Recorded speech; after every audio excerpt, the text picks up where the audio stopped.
പരിശുദ്ധ പരമ ദിവ്യകാരുണ്യത്തിന് നേരവും ആരാധനയും സ്തുതിയും പുകഴ്ചയും ഉണ്ടായിരിക്കട്ടെ. ദൈവസന്നിധിയിൽ എഴുന്നേറ്റ് നിന്ന് ദൈവത്തിൻ്റെ കരുണയെക്കുറിച്ച് ധ്യാനിച്ച് അനുഗ്രഹം പ്രാപിക്കുവാൻ നമുക്കൊരുങ്ങാം. ദിവ്യകാരുണ്യം നമ്മുടെ മുമ്പിൽ എഴുന്നള്ളിയിരിക്കുന്ന ഈ സമയം ദൈവത്തിൻ്റെ ശക്തമായ സാന്നിധ്യം നമുക്കിവിടെ അനുഭവിക്കാം. നമ്മളെ അനുഗ്രഹിക്കുവാൻ, നമ്മുടെ കുടുംബത്തെ അനുഗ്രഹിക്കുവാൻ, നമ്മുടെ ഉദ്ദിഷ്ട കാര്യങ്ങൾ സാധിച്ചു തരുവാൻ ദൈവം നമുക്ക് വേണ്ടി ഈ അൾത്താരയിൽ എഴുന്നള്ളിയിരിക്കുന്ന നിമിഷങ്ങളാണ്. അബോധ്യത്തോടെ അല്പസമയം സ്വതന്ത്രമായിട്ട് നമുക്ക് മാലാഖ വൃന്ദങ്ങളോടും സ്വർഗീയ ശാക്തികന്മാരോടും ചേർന്ന് ദൈവത്തെ സ്തുതിക്കുകയും ആരാധിക്കുകയും ചെയ്യാം. യേശുവേ നന്ദി, യേശുവേ സ്തുതി. Hallelujah, hallelujah, hallelujah, hallelujah. കർത്താവേ, ഞങ്ങൾ നേർന്നങ്ങേ സ്തുതിച്ച് ആരാധിച്ച് അങ്ങേക്ക് ഞങ്ങൾ നന്ദി പറയുന്നു. Hallelujah, hallelujah, hallelujah. ഞങ്ങളെ ഒരുമിച്ച് കൂട്ടി അങ്ങയുടെ സ്നേഹത്തിന് ഞങ്ങൾ നന്ദി പറഞ്ഞ് പ്രാർത്ഥിക്കുന്നു. യേശുവേ നന്ദി, യേശുവേ നന്ദി, യേശുവേ നന്ദി. പരിശുദ്ധ പരമ ദിവ്യകാരുണ്യത്തിന് നേരവും ആരാധനയും സ്തുതിയും പുകഴ്ചയും ഉണ്ടായിരിക്കട്ടെ. ഈ മണിക്കൂർ ദൈവാനുഗ്രഹത്തിൻ്റെ മണിക്കൂറാണ്. ഈ മണിക്കൂറിൽ നമ്മൾ പ്രാർത്ഥിക്കുന്നത് നമ്മുടെ മേൽ മാത്രമല്ല, ലോകം മുഴുവൻ്റെ മേലും ദൈവത്തിൻ്റെ കാരുണ്യം വന്ന് നിറയുവാനാണ്. ആ കാരുണ്യം ഏറ്റെടുക്കുവാൻ ആഗ്രഹിച്ചുകൊണ്ട് നമുക്ക് പ്രാർത്ഥിക്കാം. ഈശോയുടെ തിരുഹൃദയത്തിൽ നിന്ന് ഞങ്ങൾക്ക് കാരുണ്യ സ്രോതസ്സായി ഒഴുകിയിറങ്ങിയ തിരുരക്തമേ, തിരുജലമേ, ഞങ്ങൾ അങ്ങയിൽ ശരണപ്പെടുന്നു. ഈശോയുടെ തിരുഹൃദയത്തിൽ നിന്ന് ഞങ്ങൾക്ക് കാരുണ്യ സ്രോതസ്സായി ഒഴുകിയിറങ്ങിയ തിരുരക്തമേ, തിരുജലമേ, ഞങ്ങൾ അങ്ങയിൽ ശരണപ്പെടുന്നു. ഈശോയുടെ തിരുഹൃദയത്തിൽ നിന്ന് ഞങ്ങൾക്ക് കാരുണ്യ സ്രോതസ്സായി ഒഴുകിയിറങ്ങിയ തിരുരക്തമേ, തിരുജലമേ, ഞങ്ങൾ അങ്ങയിൽ ശരണപ്പെടുന്നു. നമുക്ക് സ്വസ്ഥാനങ്ങളിരിക്കാം. പ്രിയപ്പെട്ടവരെ, ദൈവത്തിൻ്റെ കരുണയെ ധ്യാനിച്ചുകൊണ്ട് ആ കരുണയ്ക്കായിട്ട് നമ്മൾ പ്രാർത്ഥിക്കുകയാണ്. ഈ കരുണയെക്കുറിച്ചുള്ള നമ്മുടെ ധ്യാന ചിന്തകൾ നമ്മൾ തുടരുന്നു. ഇന്ന് നമ്മൾ 2 വചനഭാഗങ്ങളെടുത്ത് നമ്മുടെ ദൈവം ആരാണ് എന്ന് ആഴത്തിൽ മനസ്സിലാക്കുവാൻ പരിശ്രമിക്കാം. 2 വചനഭാഗങ്ങൾ ഏതാണ്ട് ഒരുപോലെ ദൈവം ആരെന്ന് നമ്മെ പഠിപ്പിക്കുന്ന വചനഭാഗങ്ങളാണ്. ഒന്നാമത്തെ വചനം സങ്കീർത്തനം 103 8-ാമത്തെ വചനവും, രണ്ടാമത്തെ വചനം സങ്കീർത്തനം 145 8-ാമത്തെ വചനവും. ഈ 2 വചനങ്ങൾ ഏതാണ്ട് ഒരുപോലെ ദൈവത്തെക്കുറിച്ച് നമ്മളെ പഠിപ്പിക്കുന്നത് നമുക്ക് കാണാൻ പറ്റും. സങ്കീർത്തനം 103 8-ാമത്തെ വചനത്തിൽ നമ്മൾ കാണുന്നത് കർത്താവ് ആർദ്രഹൃദയനും കാരുണ്യവാനും ക്ഷമാശീലനും സ്നേഹസമ്പന്നനുമാണ്. ഇതിൽ വളരെ പ്രധാനപ്പെട്ട ഒരു കാര്യമാണ്, ദൈവം കാരുണ്യവാനായ ദൈവമാണ്. 2-ാമത്തെ വചനം സങ്കീർത്തനം 145 8-ാമത്തെ വചനം കർത്താവ് കൃപാലുവും കരുണാമയനും ക്ഷമാശീലനും സ്നേഹസമ്പന്നനുമാണ്. ഈ 2 ലിസ്റ്റിലും ഓരോ പദങ്ങൾ മാറി വരുന്നതേ ഉള്ളൂ. ഒരിടത്ത് ആർദ്രഹൃദയൻ എന്ന് പറഞ്ഞിരിക്കുന്നു, മറ്റൊരിടത്ത് കൃപാലു എന്ന് പറഞ്ഞിരിക്കുന്നു. ബാക്കിയെല്ലാം ഒരുപോലെ തന്നെ കൊടുത്തിരിക്കുന്നത് നമുക്ക് കാണാൻ പറ്റും. പറയുന്നുണ്ട്, നമ്മുടെ ദൈവത്തെ മനസ്സിലാക്കാൻ ഏറ്റവും കൂടുതൽ നമ്മളെ സഹായിക്കുന്ന 2 വചനങ്ങളായിട്ട് ഈ വചനങ്ങളെ നമുക്ക് കാണാം. നമുക്കറിയാം, പല രീതിയിലുള്ള അറിവ് നമുക്ക് സമ്പാദിക്കാം, ബൗദ്ധിക ജ്ഞാനം നമുക്ക് ഏറ്റെടുക്കാം. പക്ഷേ വചനം ഓർമ്മിപ്പിക്കുന്നൊരു കാര്യമുണ്ട്. സുഭാഷിതങ്ങൾ 9:10 അവിടെ പറഞ്ഞിരിക്കുന്നത്, പരിശുദ്ധനായവനെ അറിയുന്നതാണ് അറിവ്. ഏറ്റവും വലിയ അറിവ് എന്ന് പറയുന്നത്, ഏറ്റവും ആവശ്യമായിട്ടുള്ള അറിവ് എന്ന് പറയുന്നത് ദൈവത്തെ അറിയുന്നതാണ്. പരിശുദ്ധനായവനെന്ന് പറയുമ്പോൾ ദൈവം, ഈ ദൈവത്തെ അറിയുന്നതാണ് ഏറ്റവും വലിയ അറിവെന്ന് ദൈവവചനം തന്നെ നമ്മെ ഓർമ്മിപ്പിക്കുന്നുണ്ട്. പറയുന്നത് തന്നെ ഈ 2 വചനങ്ങളിലൂടെ നമ്മുടെ ദൈവത്തെ ആഴമായിട്ട് അറിഞ്ഞ് ആ ദൈവത്തെ അനുഭവിച്ച് ആ ദൈവത്തിൻ്റെ സ്വന്തമാകുന്നത് നമ്മുടെ ജീവിതത്തിൽ വലിയ അനുഗ്രഹങ്ങൾക്ക് കാരണമായി തീരും. ഇതിൻ്റെ വെളിച്ചത്തിൽ നമ്മൾ ഒരു 4 പ്രധാനപ്പെട്ട കാര്യങ്ങളെക്കുറിച്ചാണ് ചിന്തിക്കുന്നത്. ഈ 2 വചനങ്ങൾ നമ്മെ ഓർമ്മിപ്പിക്കുന്ന കാര്യങ്ങൾ. ഒന്നാമത്തെ കാര്യം, ദൈവം ആർദ്രഹൃദയനാണ്. സങ്കീർത്തനം 103 അതിൻ്റെ 8-ാമത്തെ വചനം ആരംഭിക്കുന്നത് ഇങ്ങനെ പറഞ്ഞാണ്: നമ്മുടെ ദൈവം ആർദ്രഹൃദയനാണ്. ഇതേക്കുറിച്ച് നമ്മെ ബോധ്യപ്പെടുത്തുന്ന മറ്റേതാനും വചനങ്ങൾ കൂടി ഇതോടൊപ്പം ചേർത്ത് വെച്ച് നമ്മൾ ധ്യാനിക്കുന്നത് വളരെ നല്ലതാണ്. ജെറമിയയുടെ പുസ്തകം 31-ാം അധ്യായത്തിൻ്റെ 3-ാമത്തെ വചനം. ജെറമിയ 31:3 ദൈവം ആർദ്രഹൃദയനാണെന്ന് നമ്മെ ഓർമ്മിപ്പിക്കുന്ന ഒരു വചനമാണ്. അവിടെ പറഞ്ഞിരിക്കുന്നത്: ഇസ്രായേൽ ജനമേ, എനിക്ക് നിങ്ങളോടുള്ള സ്നേഹം അനന്തമാണ്, നിങ്ങളോടുള്ള എൻ്റെ വിശ്വസ്തത അചഞ്ചലവുമാണ്. അനന്തമായ സ്നേഹം, അതാണ് ദൈവത്തിൻ്റെ സ്നേഹം. അതുകൊണ്ടാണ് ദൈവം ആർദ്രഹൃദയൻ എന്ന് നമുക്ക് പറയാൻ സാധിക്കുക. യെശയ്യാ 55 3-ാമത്തെ വചനത്തിൽ നമ്മൾ കാണുന്നുണ്ട്: ഞാൻ നിങ്ങളോട് സ്ഥിരമായ സ്നേഹം കാണിക്കുന്നു.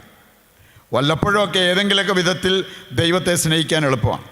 പക്ഷേ ദൈവത്തിന് നമ്മോടുള്ള സ്നേഹത്തെക്കുറിച്ച് പറഞ്ഞിരിക്കുന്നത് സ്ഥിരമായ സ്നേഹം. ദൈവം ഒരിക്കലും തൻ്റെ സ്നേഹം പിൻവലിക്കുന്നില്ല, സ്നേഹത്തിൽ നിന്ന് പിന്മാറുന്നില്ല. സ്ഥിരമായ സ്നേഹം, അതാണ് യെശയ്യാ 55 3-ാമത്തെ വചനത്തിൽ നമ്മൾ കാണുന്നത്. ജെറമിയയുടെ പുസ്തകം 31 20-ാമത്തെ വചനം വായിച്ചാൽ യാക്കോബിനെ വിളിച്ച് ദൈവം പറയുന്നൊരു കാര്യം: നിന്നെ കാണുമ്പോൾ എൻ്റെ ഹൃദയം തുടിക്കുന്നു എന്നാണ് പറഞ്ഞിരിക്കുന്നത്. ദൈവത്തിൻ്റെ ഹൃദയം തുടിപ്പുള്ള ഒരു ഹൃദയമാണ്. നമ്മളെ കാണുമ്പോൾ നമ്മോടുള്ള സ്നേഹത്തെ പ്രതി ആ ഹൃദയം തുടിക്കുന്നു.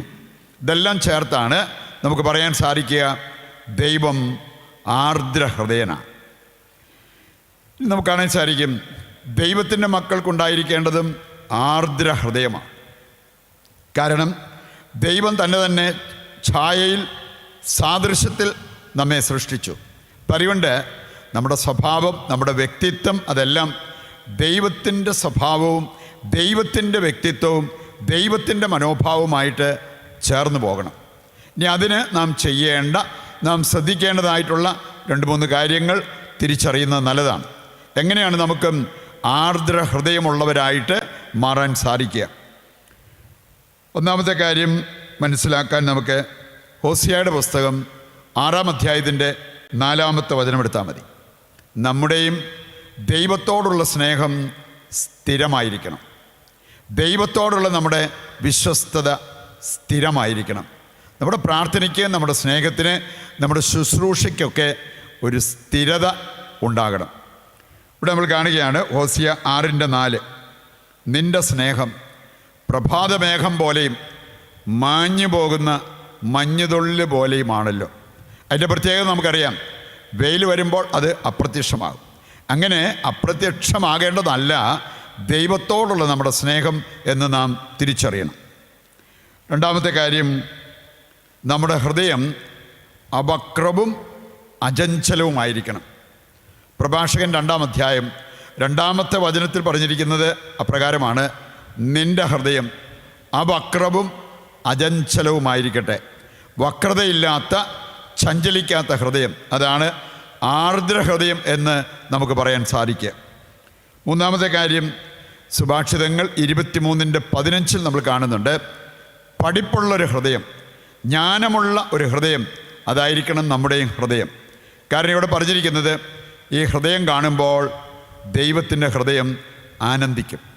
നമ്മളെ കാണുമ്പോൾ ദൈവത്തിന് ആനന്ദമുണ്ടാകണമെങ്കിൽ നമ്മുടെ ഹൃദയം ജ്ഞാനമുള്ള ഹൃദയമായി മാറണം. അതിനായിട്ട് നമ്മൾ ആഗ്രഹിച്ച് പ്രാർത്ഥിക്കുകയും ചെയ്യണം. രണ്ടാമത്തെ കാര്യമാണ്, ദൈവം കാരുണ്യവാനായ ദൈവം. നമ്മൾ ഈ ദിവസങ്ങളിലെല്ലാം ഒരുപാട് കാര്യങ്ങൾ അതേക്കുറിച്ചാണ് ചിന്തിക്കുന്നത്. ഏതാനും വചനങ്ങൾ മാത്രം നമുക്ക് അതുമായി ബന്ധപ്പെട്ടതെടുക്കാം. പ്രഭാഷകൻ 5:6 കർത്താവിൻ്റെ കാരുണ്യം നിസ്സീമമാണ്. സങ്കീർത്തനം 17:6-7 വചനങ്ങൾ കർത്താവിൻ്റെ കാരുണ്യം വിസ്മയകരമാണ്. സങ്കീർത്തനം 36:7 കർത്താവിൻ്റെ കാരുണ്യം അമൂല്യമാണ്. അപ്പം അതിൻ്റെ വെളിച്ചത്തിൽ നമ്മുടെയൊക്കെ ജീവിതത്തിലേക്ക് നമ്മൾ ഏറ്റെടുക്കേണ്ട ഒരു കാര്യം അത് മനസ്സിലാക്കാൻ 2-3 വചനഭാഗങ്ങൾ നമ്മൾ എടുത്താൽ മതി. അപ്പോഴാണ് ദൈവമക്കളുടെ പദവി അലങ്കരിക്കുന്നവരായിട്ട് നമ്മൾ മാറുക. ഒന്ന്, മത്തായി 18:33, മറ്റുള്ളവരോട് കരുണ കാണിക്കാൻ നമുക്ക് കഴിയണം. രണ്ടാമത്തെ കാര്യം, കൊളോസസ് 4:6 വായിച്ചാൽ അവിടെ പറഞ്ഞിട്ടുണ്ട്, നമ്മുടെ സംസാരത്തിൽ നമ്മൾ കരുണയുള്ളവരായി മാറണം. നിങ്ങളുടെ സംസാരം എപ്പോഴും കരുണാമസൃണവും ഹൃദ്യവുമായിരിക്കട്ടെ എന്നാണ് വചനം നമ്മെ ഓർമ്മിപ്പിക്കുക. മൂന്നാമത്തെ കാര്യം, ദൈവം നമുക്ക് നൽകുന്ന ഒരു കിരീടത്തെക്കുറിച്ച് പറഞ്ഞിട്ടുണ്ട്. സങ്കീർത്തനം 103:4 കരുണ നിൻ്റെ കിരീടമായിട്ട് ഞാൻ നിന്നെ അണിയിക്കും, ഒരു മകുടം പോലെ ആ കരുണ നിന്നെ അണിയിക്കും എന്ന് ദൈവം ഓർമ്മിപ്പിക്കുന്നൊരു കാര്യം. മൂന്നാമതായിട്ട് നമ്മൾ ദൈവത്തെക്കുറിച്ച് മനസ്സിലാക്കിയിരിക്കേണ്ടത്, ദൈവം ക്ഷമാശീലനായ ദൈവമാണ്. ക്ഷമാശീലൻ. നെഹെമ്യ 9:17 വായിച്ചാൽ, കർത്താവ് ക്ഷമിക്കാൻ സന്നദ്ധൻ, ദയാലു, കൃപാനിധി, ക്ഷമാശീലൻ. ഈ കാര്യങ്ങളെല്ലാം നെഹെമ്യ 9:17 വായിക്കുമ്പോൾ നമ്മൾ കാണുന്ന കാര്യങ്ങളാണ്. സങ്കീർത്തനം 86:15 വായിച്ചാൽ നമ്മൾ ഈ കണ്ട 4 കാര്യങ്ങളോട് ചേർത്ത് മറ്റു ചിലത് കൂടി പറഞ്ഞിരിക്കുന്നത് കാണാൻ പറ്റും. അവൻ സ്നേഹസമ്പന്നനും വിശ്വസ്തനുമാണ്. അതിനു മുമ്പ് പറഞ്ഞിരിക്കുന്ന കാര്യങ്ങളും ഈ ലിസ്റ്റിൽ കൊടുത്തിരിക്കുന്ന കാണാൻ പറ്റും. കർത്താവ് ക്ഷമിക്കാൻ സന്നദ്ധൻ, ദയാലു, കൃപാനിധി, ക്ഷമാശീലൻ. സുഭാഷിതങ്ങൾ 16:32 വായിച്ചാൽ അവിടെ പറഞ്ഞിട്ടുണ്ട്, ക്ഷമാശീലമുള്ളവർ ഭാഗ്യവാന്മാരാണ്. പതിവുണ്ട് ഈ ഒരു കാര്യം നമ്മൾ ആഗ്രഹിച്ച് പ്രാർത്ഥിച്ച് നമുക്കും ഭാഗ്യപ്പെട്ടവരായി മാറാൻ സാധിക്കണം. ദൈവമക്കളായി നമ്മൾ ഈ ഒരു മേഖലയിൽ ശ്രദ്ധിക്കേണ്ട 2 കാര്യങ്ങൾ മനസ്സിലാക്കിയിരിക്കുന്നു, നല്ലതാണ്. ഒന്ന്, മത്തായി 18:35 വായിച്ചാൽ അവിടെ പറഞ്ഞിട്ടുണ്ട്, ഹൃദയപൂർവ്വം ക്ഷമിക്കുന്നവരായിട്ട് ദൈവമക്കൾ മാറണം. രണ്ടാമത്തെ കാര്യം അറിയാൻ പ്രഭാഷകൻ 28:3 വായിച്ചാൽ മതി. അവിടെ പറഞ്ഞിരിക്കുന്നത്, അയൽക്കാരോട് പകവെച്ച് പുലർത്തിയാൽ നിനക്കെങ്ങനെ കർത്താവിൻ്റെ കരുണ പ്രതീക്ഷിക്കാൻ പറ്റും. പറയുണ്ട്, അയൽക്കാരോട് ഹൃദയപൂർവ്വം ക്ഷമിക്കാനുള്ള കടമയുള്ളവരാണ് നമ്മൾ ഓരോരുത്തരും. നാലാമത്തെ കാര്യമാണ് അവസാനത്തെ കാര്യം. ഞാൻ അവിടെ പറഞ്ഞിരിക്കുന്നത്, ദൈവം സ്നേഹനിധിയാണ്. നമുക്കറിയാം 1 യോഹന്നാൻ 4:8 വായിച്ചാൽ അവിടെ പറഞ്ഞിട്ടുണ്ട്, നമ്മുടെ ദൈവം സ്നേഹമാണ്. പറയുണ്ട്, ഈ സ്നേഹനിധിയായ ദൈവത്തെ നമ്മൾ തിരിച്ചറിഞ്ഞ് ആ ദൈവത്തിൻ്റെ കാരുണ്യം പ്രാപിച്ച് ജീവിക്കാൻ നമുക്ക് സാധിക്കണം. യെശയ്യായുടെ പുസ്തകം 54:10 വായിച്ചാൽ അവിടെ പറഞ്ഞിട്ടുണ്ട്, മലകൾ അകന്നു പോയേക്കാം, കുന്നുകൾ നിരത്തപ്പെട്ടേക്കാം, പക്ഷേ എൻ്റെ അചഞ്ചല സ്നേഹം ഒരിക്കലും നിന്നെ വിട്ടുപിരിയുകയില്ല. മാത്രമല്ല, ദൈവമക്കളായി നമ്മൾ ദൈവമക്കളാണെന്ന് തെളിയിക്കേണ്ട ഏതാനും ചില വചനഭാഗങ്ങൾ നമുക്ക് മനസ്സിലാക്കിയിരിക്കാം. 1 യോഹന്നാൻ 4:8 പറഞ്ഞിട്ടുണ്ട്, ദൈവത്തെ അറിഞ്ഞവരാണെന്ന് നമ്മൾ തെളിയിക്കേണ്ടത് സ്നേഹിക്കുന്നതിലൂടെയാണ്. സ്നേഹിക്കാത്തവർ ദൈവത്തെ അറിയാത്തവരാണ്. യോഹന്നാൻ 13:35 വായിച്ചാൽ, നിങ്ങൾ പരസ്പരം സ്നേഹിക്കുന്നത് കണ്ടിട്ട് വേണം നിങ്ങൾ എൻ്റെ ശിഷ്യരാണെന്ന്, ക്രിസ്ത്യാനികളാണെന്ന് മറ്റുള്ളവർ അറിയാൻ. അവസാനമായിട്ട് യോഹന്നാൻ 15:12 വായിച്ചാൽ, ഞാൻ നിങ്ങളെ സ്നേഹിച്ചതുപോലെ നിങ്ങളും പരസ്പരം സ്നേഹിക്കുവിൻ. നമുക്ക് ഈ കാര്യങ്ങൾ ഹൃദയത്തിലേക്ക് ഏറ്റെടുത്തുകൊണ്ട് ഇതിൻ്റെ വെളിച്ചത്തിൽ ദൈവത്തിൻ്റെ കരുണയ്ക്കായിട്ട് പ്രാർത്ഥിക്കാം. ദൈവത്തിൻ്റെ കാരുണ്യം നമ്മുടെ മേലും ലോകം മുഴുവൻ്റെ മേലും വന്ന് നിറയുവാൻ ആഗ്രഹിച്ച് പ്രാർത്ഥിക്കാം. എല്ലാ ആവശ്യങ്ങളെയും ദൈവകരങ്ങളിൽ സമർപ്പിച്ച് നമുക്ക് പ്രാർത്ഥിക്കാം. ദൈവത്തിൻ്റെ കരുണ നമ്മുടെ മേലും ലോകം മുഴുവൻ്റെ മേലും വന്ന് നിറയുവാൻ പ്രാർത്ഥിക്കാം. ഒരു കുടുംബത്തെ പ്രത്യേകം സമർപ്പിച്ച് അവരുടെ വീട് പണി ഏറ്റവും നല്ല രീതിയിൽ നടക്കുവാൻ ദൈവാനുഗ്രഹത്തിന് വേണ്ടി പ്രാർത്ഥിക്കാം. ദൈവകരുണയെ ധ്യാനിച്ച് നമുക്ക് നമ്മുടെ ഉദ്ദിഷ്ട കാര്യം നിറവേറ്റി തരണമെന്ന് ദൈവത്തോട് പ്രാർത്ഥിച്ചുകൊണ്ട് ദിവ്യകാരുണ്യത്തിൻ്റെ ആശീർവാദം നമുക്കിപ്പോൾ സ്വീകരിക്കുകയും ചെയ്യാം. യേശുവേ നന്ദി, യേശുവേ സ്തുതി. ഹല്ലേലൂയ.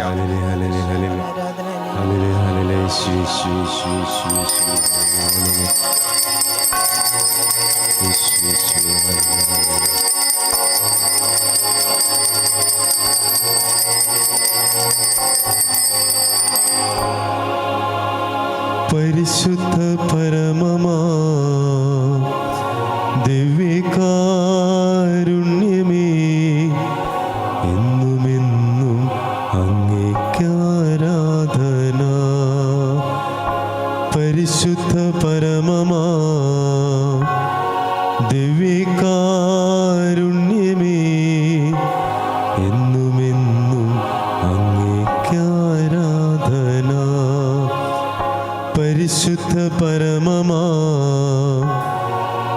ദിവ്യകാരുണ്യമേ എന്നുമെന്നും അങ്ങേക്കാരാധന. ഈശോ മിശിഹായ്ക്ക് സ്തുതിയായിരിക്കട്ടെ. സ്തുതിയായിരിക്കട്ടെ. ദൈവം നിങ്ങളെ സമർത്ഥമായി അനുഗ്രഹിക്കട്ടെ.